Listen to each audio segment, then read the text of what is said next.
Right, hello. This is the first of my Photoshop tutorials that I'll be doing.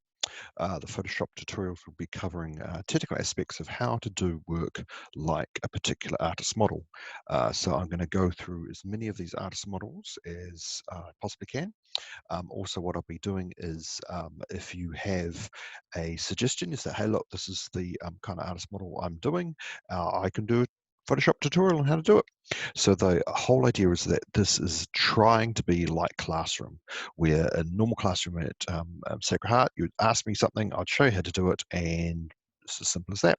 So this is a virtual way of being able to do that. So let's start. So I'm going to share a image with you, and this is our artist model.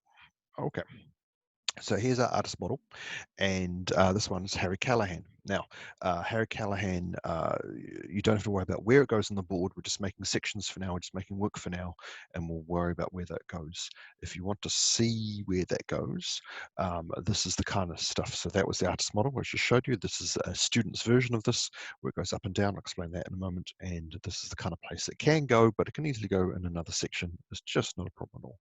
So we'll make that up as we go along. So let's talk about the artist model first. So what they do is they cut out pieces of building. They make it into abstract, and it goes up and down, up and down. I like to think about it like a heartbeat monitor. And the reason they do this is if it was just a straight line, it'd be boring. And if it goes up and down, it's interesting. It's as simple as that. So we're just cutting out pieces and putting them together. And as I said, this is a student's version of that. You can see how they're cutting pieces out, putting them together. So it goes up and down, up and down. So you need to take pictures of your house um, on angles so we can cut the pieces out and put them all together. So let's stop sharing that one, and we'll share my Photoshop. Right, so here you are on Photoshop, and what we've got is we go File, New, sorry, that's Open, File, New, and we're going to go up to this thing called Print up the top here. We go View All Presets. We're going to have A3, so we're going to make a huge big piece of paper. That's A3. We're going to turn it sideways so we can stick everything on and go Create. So here's our really big, nice A3 piece of paper. So what happens is now what we do is we go File and Open, and we find our picture that you wanted to do, and we are going to, so you've taken your photos, you've emailed them to yourself, so you've taken them on the phone. A good way of taking photos on a phone is have the sun behind you, not in front of you, so sun's behind you and it looks good. You click on, so you email them to yourself, save them onto your desktop, and then we open them up like this, and so it opens up as a separate tab up the top here. So then what we're doing is we're chopping out pieces of this. So the tool over here is the lasso tool. It normally looks like this with the little lasso tool. We want the polygon lasso tool. So you hold it over, got a polygon lasso tool. You click around. So click, click.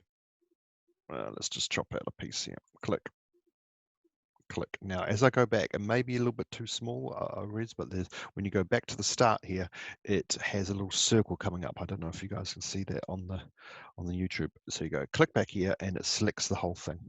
So then what you're doing is going Edit, Copy, back to our page, Edit, Paste, and here's our piece of the building.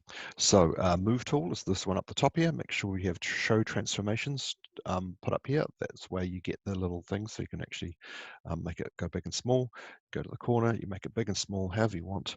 And what we're doing is we're putting a whole bunch of pieces together, going up and down, up and down, up and down, like our artist model, like a heartbeat monitor. So we're going to click this one up here, saying yes, we want that size. Now, we want it in black and white like an artist model. You should all know how to do that already, but if you don't, you go up to Image, Adjustments, Hue and Saturation, crank down the saturation, that's the what color is. You can see go black and white. Color photos always tend to go gray. It's just how they work. And so what happens, you go Image, Adjustments, and Levels. And this is why you should all thank your maths teacher, because they've taught you to be able to read this graph where this is the blacks, this is the grays, this is the whites. So you grab your blacks, move it over, grab your whites, move it over. And you can mess around with your grays in between, and you get a nice looking picture like your artist model. And then you go, okay. and there's your pieces. So you're chopping out all those pieces, putting them together. Now I'm just going to very, very quickly chop out another piece because you've got one more bit to do. So we're going to click here, click here, click here, and around, edit, copy, edit, paste, and there's our other piece. Now, turning to black and white, blah, blah, blah, blah, blah. You know how to do that. Right, cool. So now what happens is over here on the layers, you can see these are all separate layers. And what we have to do, I'll just move my little picture over here. We have to copy this back over into our board. We have to go up here to these little lines. We have to go merge visible. They all become one layer. And now we're able to do the same trick, selecting the whole thing, edit, copy, and then we can go back and put that onto our board. But that's a little trick you have to do. Otherwise, what will happen is it will only move or will only have one layer. You actually have to merge those layers so you can do them all. So hopefully that's a very, very quick little video that will help you. If you have questions, email me back. If you say, hey, look, I'm not doing that artist, but I'm doing this one, send me the name of the artist and I can do you a very quick little video on Photoshop, exactly how to do it, exactly like you were in class. Now, we'll see if this stops because I don't think it likes Photoshop, but goodbye.